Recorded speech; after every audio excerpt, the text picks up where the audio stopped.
class. So you tell me what do you remember? What do you remember from contracts class? Contract class. So contract is defined under 2H and 10.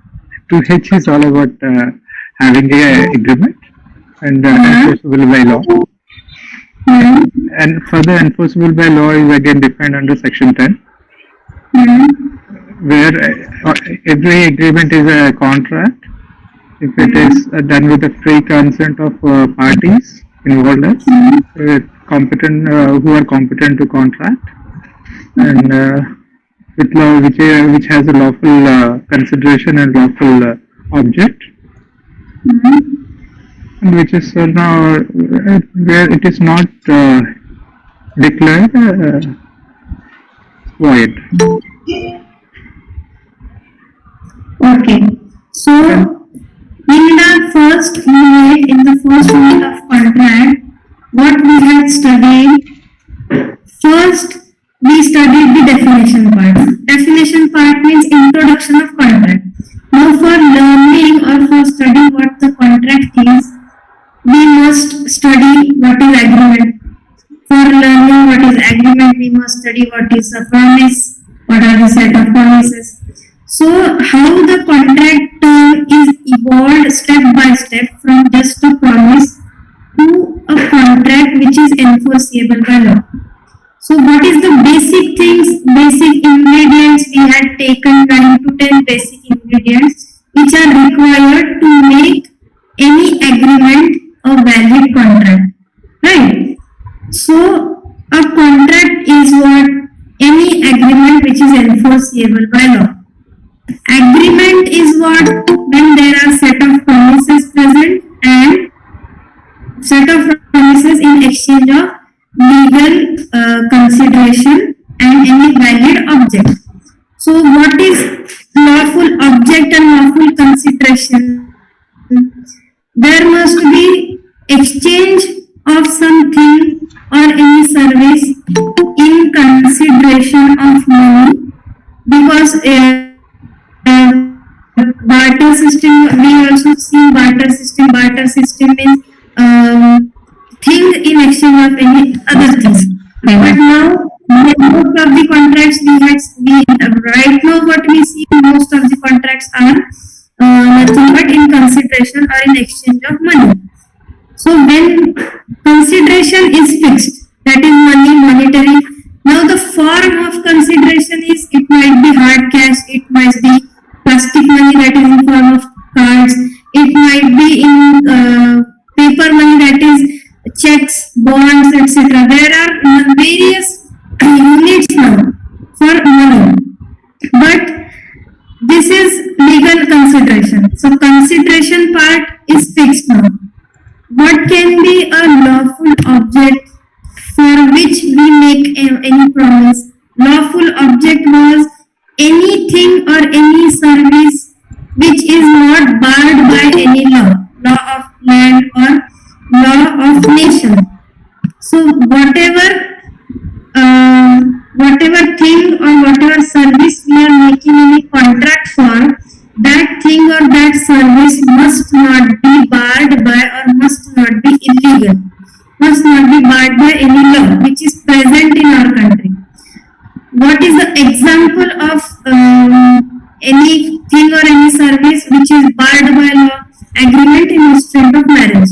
That from section 25 onwards we had seen agreement which cannot be called as contract. So agreement in restraint of marriage, agreement in restraint of trade, that can never become a contract because no enforceability can be applied to those agreements in which the lawful object and consideration itself is invalid or itself is illegal. So going to the root again, when there are set of promises by multiple person, more than one party must be there. Multiple person set of promises. What are those set of promises? In exchange of consideration. I will give you my TV, you pay me money for the TV. Set of promises are there. You promise to pay me money, I promise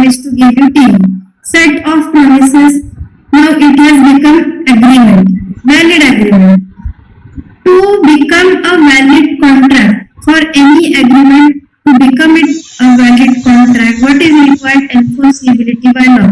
And when law can be enforced or when law can back any agreement, when everything in that agreement is legal, there must be a lawful object, there must be lawful consideration, there must be multiple parties involved, there must be offer and acceptance and consent. So these are what essential ingredients that we have studied. Now, elements, these essential ingredients are essential elements of contract. First, now you tell me what were the ingredients or what are the elements you remember properly. Two parties. I have already told you. Yeah, two parties.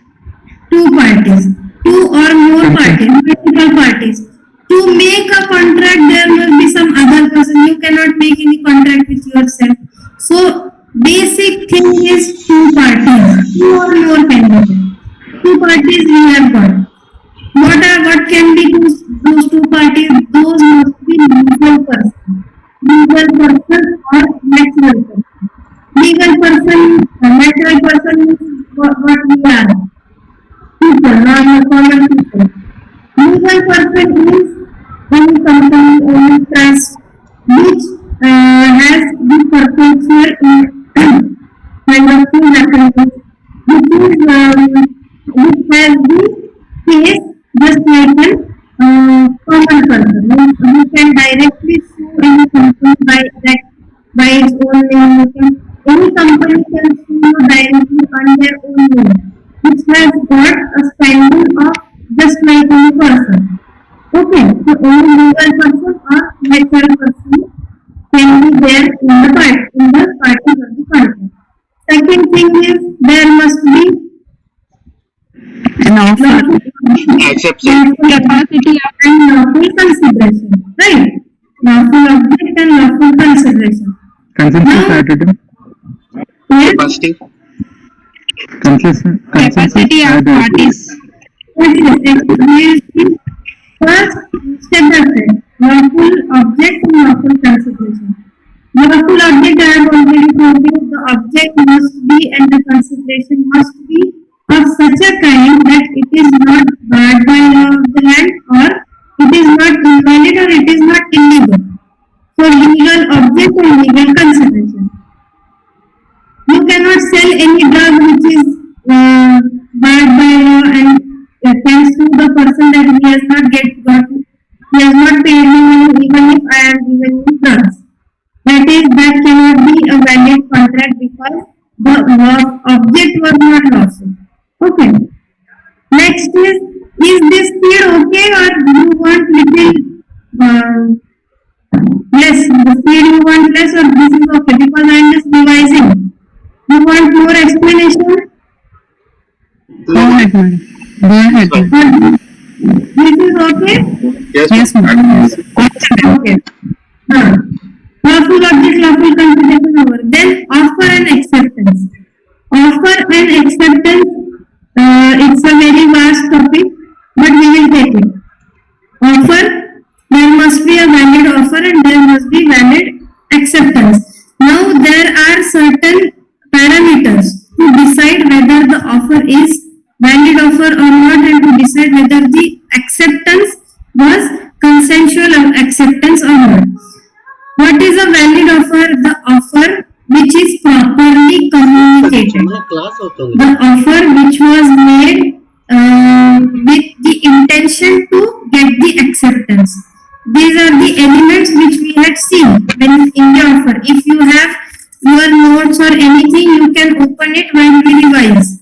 Okay, the notes I had given you at that time. Legal rules as to offer. There must be an intention to create legal relationship. These are the essential ingredients in offer. Now we are seeing offer and acceptance in detail.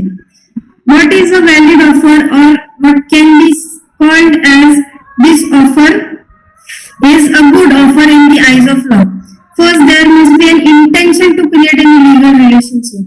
It is not that you are making any offer but you do not in the first place want to sell your TV.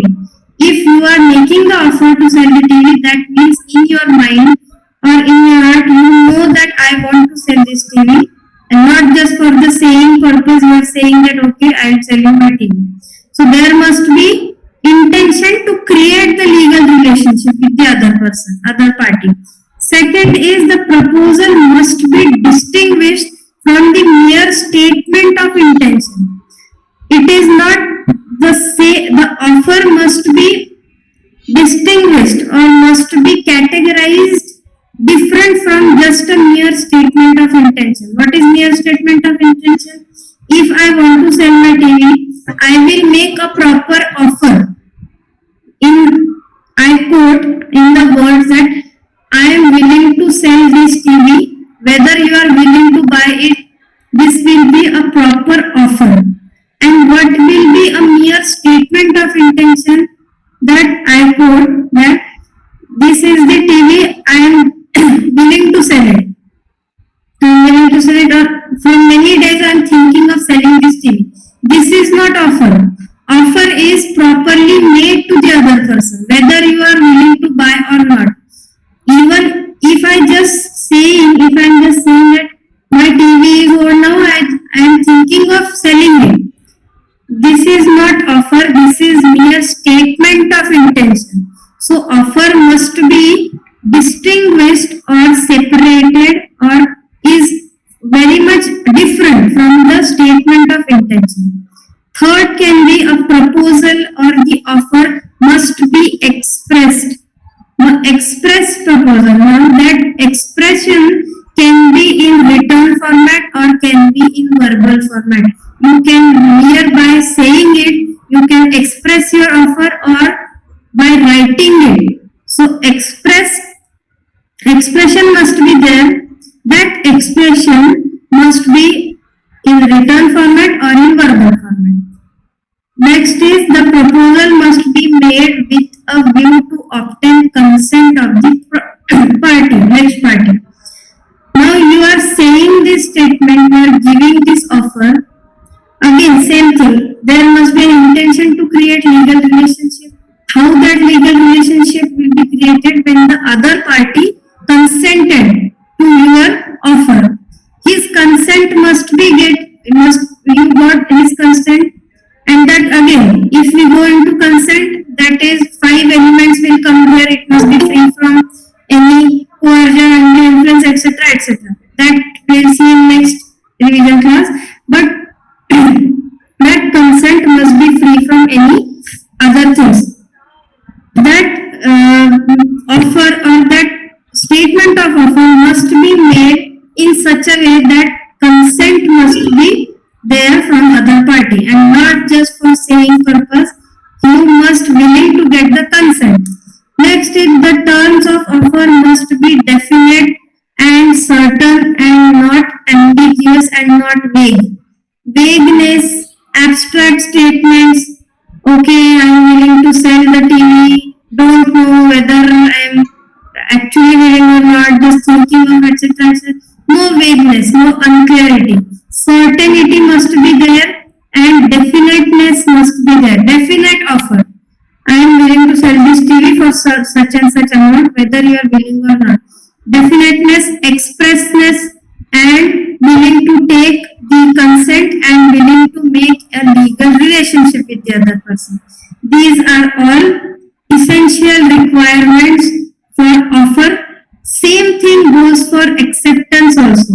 If I am accepting your offer, then I must express my acceptance in written format or in verbal format, but it must be expressed properly. My expression must be clear, must be definite, and not just vagueness, no ambiguousness, no uncertainty. Again, same thing applies to me. There must be a consent from me which is free from coercion, undue influence, fraud, misrepresentation, mistake. And I also must have the intention to create the legal relationship with the offerer. So, proposer and proposee must meet their minds with respect of offer and acceptance. Okay, now communication of this offer and communication of this acceptance. Communication, again there are certain rules we have seen for communication. Communication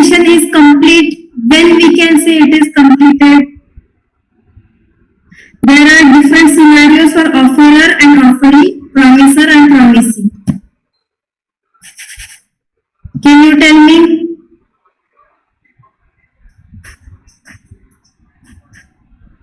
Yes, anybody? Any input from your side? Please pose the question again. When can we say the communication of offer and communication of acceptance is completed? It's like when it is regarding to offer, offerer should send the information to the acceptee, and he should receive it. Receive it. So communication is completed for promisor when he sends it, Yes, and it is completed to this promisee when he receives it. receives it. Yes. So when it applies for both the things, for verbal contract, verbal expression also, and for written. If you are sending a written acceptance by letter or by email, when I write it and when I send it, it is completed for me. The communication is completed for me. But when you receive it, it is completed for you. When you read it, it is regardless of this matter. You might read your mail today, you might read your mail tomorrow, but as soon as you receive it, it is completed for you. You cannot take a defense in the court saying that I received it but I read it today. So communication is not completed for me. It is not a proper defense. You cannot take this defense in the court saying that I received it on 20th of October but I am reading it on 22. Therefore, this is not a valid offer for me or valid acceptance for me. This is not the case. Communication is completed when you receive it, and communication is completed when the other person sends it. Okay. In case of offer, the offer is different from invitation to offer. Now again, invitation to offer is very much different from this offer topic. Do you remember anything regarding invitation to offer? Input from any other person, any other student? It is only a mere intention.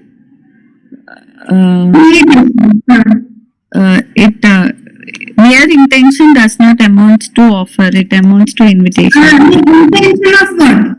Intention is correct, but intention of doing what? Intention of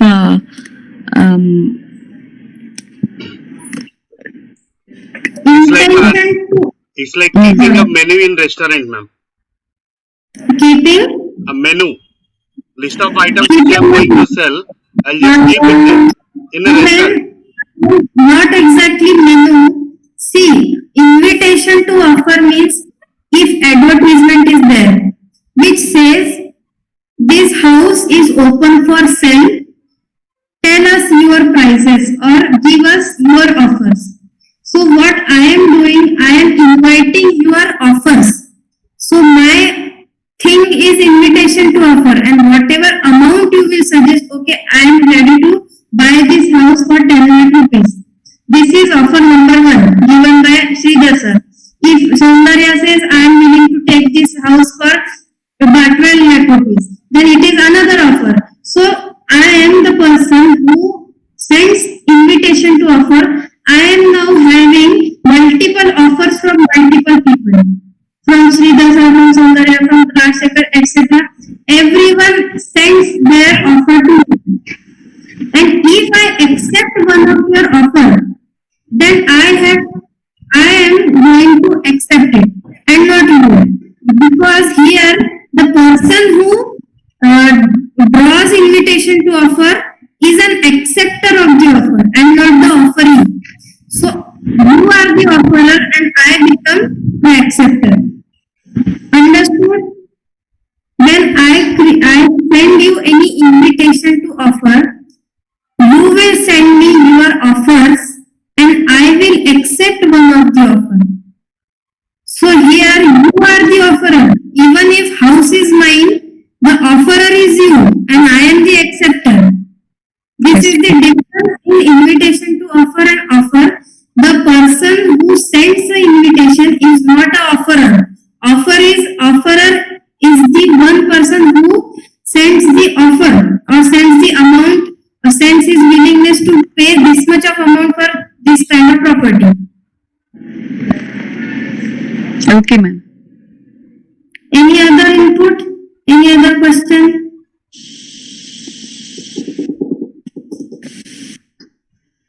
Same thing, one more example is like bidding or auction. When any auction is there for any, again, any property, house, etc. So there is an invitation, this is an invitation to offer again when auction is there. The auctioneer keeps his property for auction and the bidders come and bidders bid on that property. Okay, I am giving this much of bid, I am offering this much of amount for this vehicle. Now bidders here are offerers or promisers or proposers and the person who is selling that property or vehicle, he accepts one of the bid.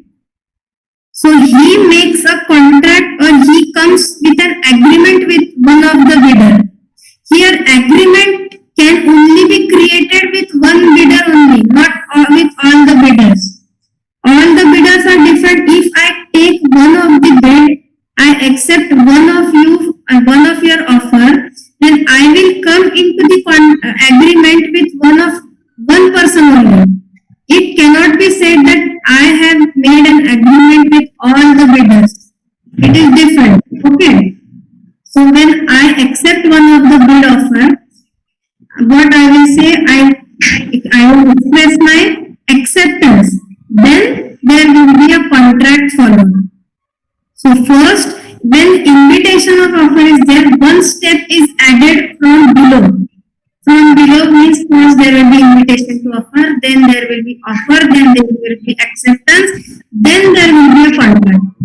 When yes, Madam, invitation is a specific offer and a special offer, madam. not special offer, invitation to offer मतलब जैसे इन option cases, इन bidding cases, ऐसे इसमें वो offer नहीं रहता, उसको invitation to offer बोलते हैं. जब कोई व्यक्ति बोलता है मुझे ये चीज बेचनी है पर कितने रुपए में बेचनी है नहीं बताया, आप लोग बताओ आप कितने में खरीदोगे, तो वो पर्सन क्या कर रहा है, वो ओपन कर रहा है आपके लिए स्टेज. अब आपको आना है, आपको बताना है कि मुझे इतने पैसे में चाहिए, मुझे इतने पैसे में. बहुत सारे लोग हो गए, किसी ने इतना बोला, अब उसमें से किसी एक का वो सिलेक्ट करेगा और उसके साथ उसका एग्रीमेंट होगा and then it will become a contract. वो पेपर में एडवर्टाइज वो इनविटेशन, उसको इनविटेशन टू ऑफर बोलते हैं. जो पेपर में आता है वो इनविटेशन टू ऑफर ही होता है. करेक्ट है. ओके. जैसे मूड कोर्ट के टाइम अटेंड किया था क्या आप लोगों ने, जो हार्वी वर्सेस स्टेसी वाला केस में offer and offer, those are two different things. Okay. Okay ma'am. हाँ, समझ में आया ना, कंफ्यूज नहीं होना. Okay ma'am. हाँ. Ma'am, that offer is also called a public offer, no ma'am. The news which comes. Now that's what I was going to say.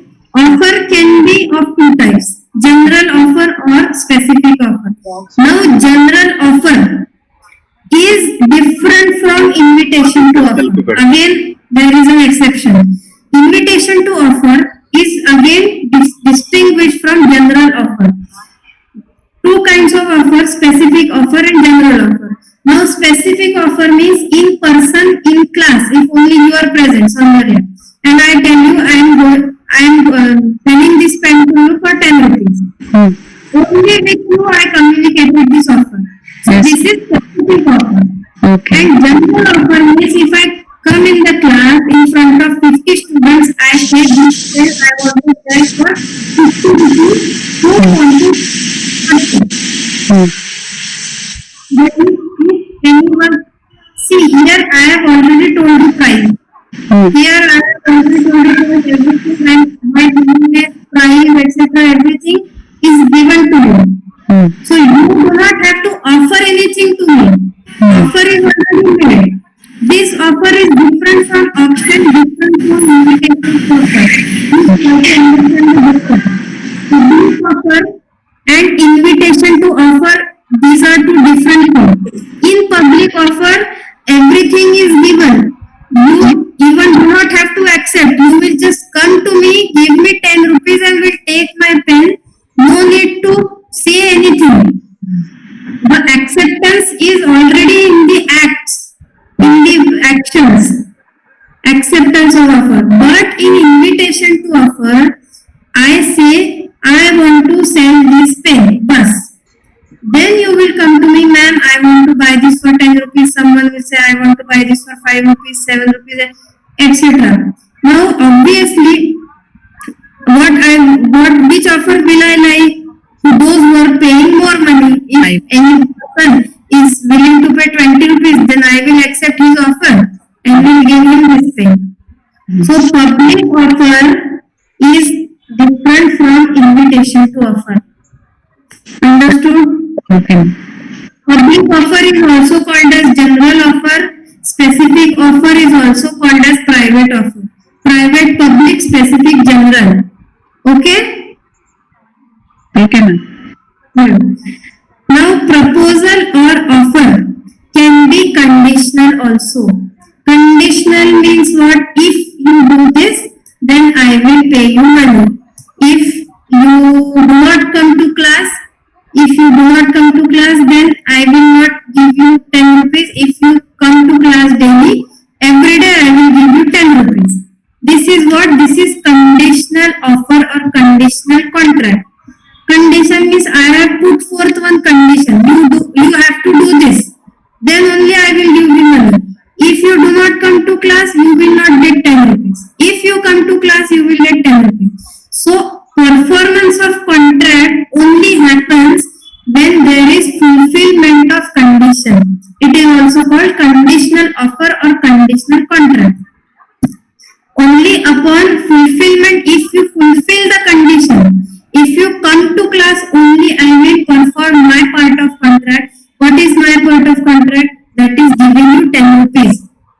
Okay, if you don't come to class, then I will not give you 10 rupees. So this is what conditional offer, and it makes conditional contract. Now, offer can be positive or negative. Positive and negative means offer can be of doing anything or not doing anything. If I say don't come to class, then I will give you money. This is what this becomes negative offer or negative proposal.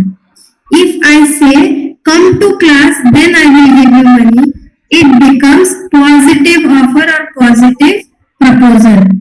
Understood? So it can be anything, for doing anything or for not doing anything. Commission and omission. I have told you this concept which is in IPC also. Commission and omission.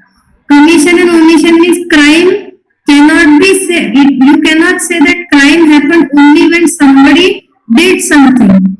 If somebody abstained or did not do something or avoided to do something, then it can also be called as a crime. Then there was a duty to do that thing. If I was, suppose, not taking a lecture is a crime, suppose.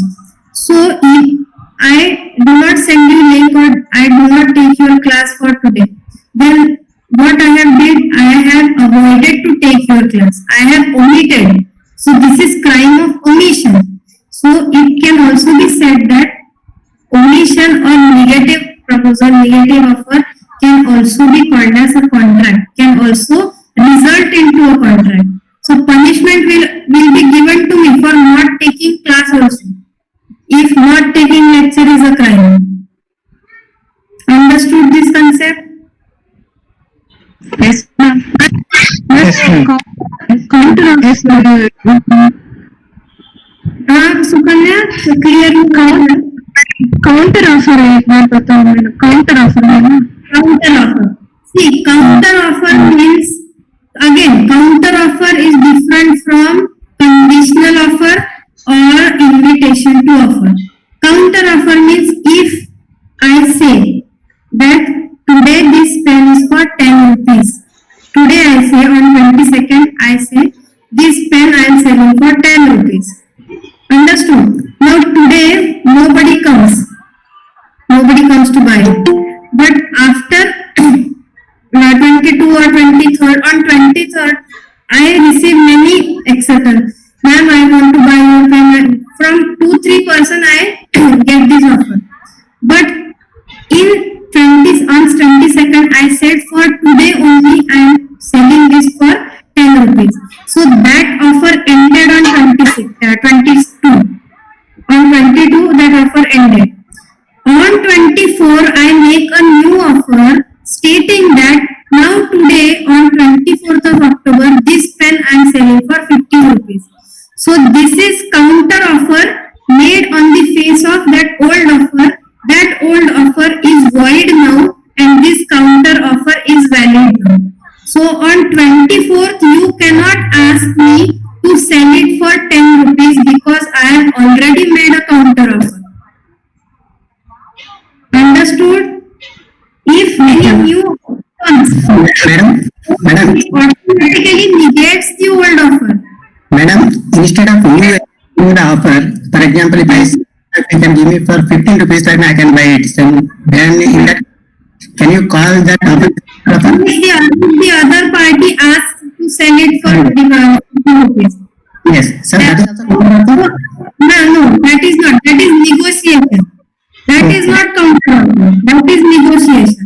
Okay. Okay. Yes, anybody else?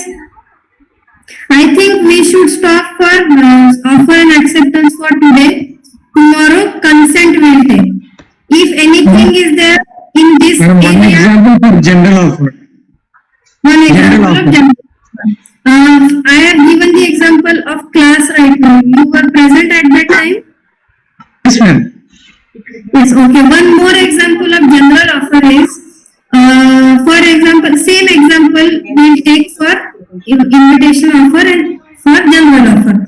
Now, when I say this house is for auction, that means it is an invitation to offer. The people will come and they will offer their prices. Same thing I can publish in paper for general offer also. What I will publish? House number so and so on so and so address on so and so etc. is open to sell for this much amount. Who is willing to buy? Come to house from 2 p.m. to 5 p.m. with the money ready. So this is general offer. This is not invitation to offer because I have already told you the conditions for fulfillment of contract. Conditions are this much amount you have to pay. On so and so date you have to come, on so and so time you have to come. Everything is given. So there is no chance of negotiation. There is no chance of offering you from anything from your side. So automatically it becomes what? It becomes a general offer. Open to all. Okay, ma'am. Thank you. Understood? Yes, ma'am. So the conditions of performance of contract is also given in general offer. How you will pay, that I have also told you, on so and so date, on so and so time, only cash I want, etc. Everything I have told you. So it means what will happen in general offer, the acceptance may not be communicated. You directly come to me, you give me the box of money and I will give you the keys of the house. Everything is there. You do not have to mail me or write letter to me, send me message that I am willing to buy this house, I will come to your place at 5 p.m. No need to do all these things. Acceptance is no need to be expressed in general offer, but it must be expressed in invitation to offer. Okay, ma'am. Thank you. Okay? Okay. Yes, ma'am. Ma'am, few case laws for today's topics which we should discuss. First is